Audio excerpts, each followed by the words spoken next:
All right, next up, I am getting ready to wire up some accessories, so it's time to put in my accessory switch panel. I went with a prefab kit from Longacre. This is the part information in case you want to use something similar.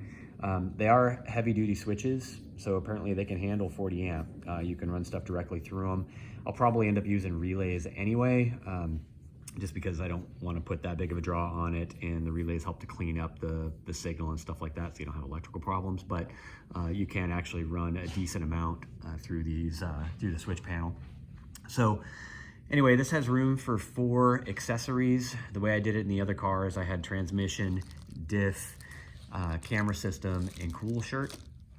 You could probably run the trans and diff off of the same set if you run it through a relay that's capable of putting out enough power, and then have room for an extra switch for something else if you wanted to do that. They have indicator lights just to show you what's on and what's not, which is sometimes helpful. Anyway, so this is just kind of a clean, the prefab kit gives you kind of a clean look. Certainly you can do this on your own. You can buy the toggle switches, you can buy the lights and just wire them up behind your panel. It's not too big of a difference, but this just saves a little bit of time. So anyway, I'm gonna go ahead and throw this in. If you saw my dash plate video already, the quick one I did, you know I already cut out a hole for the back side of this.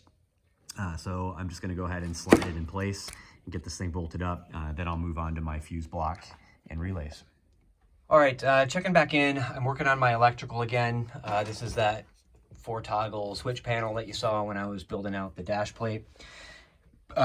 Anyway, I'm gonna do something a little bit different with this build than I did with my last car.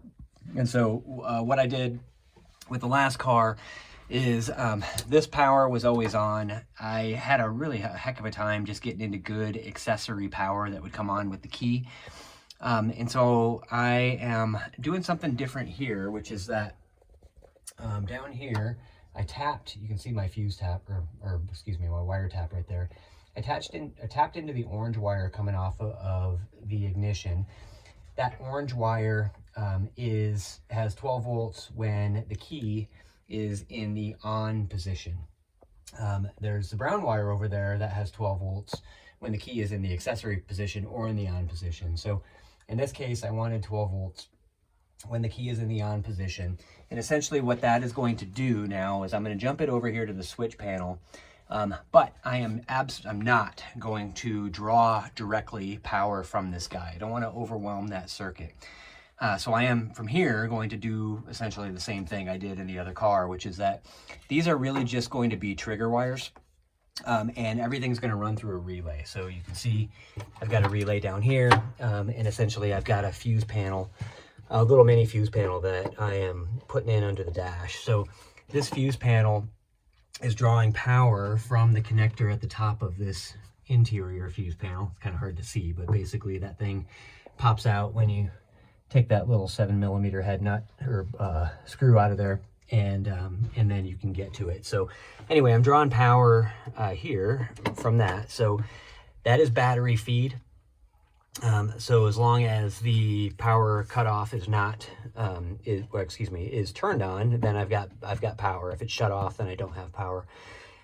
But essentially my relay is pulling power from here, which is essentially right off the battery. And then my switches are really just acting as trigger wires. So there's really not much amperage running through these things at all. They're just essentially feeding a trigger wire that goes to a relay, and then the relay will power everything.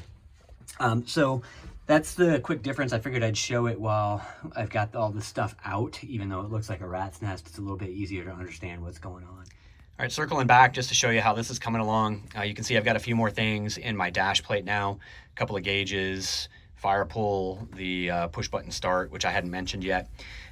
Anyway, I'll make a separate video on each of those so you'll understand how I did it, why I did it, all that stuff. But to the accessory switch panel, you can see I've got these labeled now. I've got the transmission and diff coolers switched separately, the cool shirt on its own switch, and then the camera system over here on its own switch. So what's happening here, again, this is drawing power when the ignition is flipped on. I get 12 volts here. When the ignition is off, there's nothing here. So when the ignition comes on, these are available, right? So if I leave my switches off, none of these accessory systems are going to come on. If I switch like the camera system on right there, then what that will do is it's going to provide 12 volts to that white wire that you see right there. These are going to circle back. You'll see this white bundle come up, and then they're hitting all these relays that I have attached up here to the dash bar along the firewall. So you can see I've got a relay for, 2 relays for my push button start, separate relays then for the camera system, the gauges that I'm running, because I don't want those running off of a toggle switch, nor do I want them necessarily pulling power directly from that ignition wire. And then I've got the trans and diff coolers, and then the cool shirt pump here. All right, so what's happening again, these blue wires are providing battery power that's fused, right, through this accessory fuse panel. The black wires are the ground that's coming back around, right? And I've got it grounded up here against, again, this frame rail. There are red wires behind here that are not used, so I just terminated those and bundled them up so that they can't actually come in contact with anything. And then the yellow wire here, this one happens to be for the cool shirt pump. It's not hooked up yet because I haven't yet installed my cool shirt pump, but this will provide 12 volts to that accessory when I switch when I turn the switch in the accessory switch panel on. So that's it. That's basically how all of my accessories will be wired up. So with that, I'll go ahead and get the dash back on and move on to the next thing.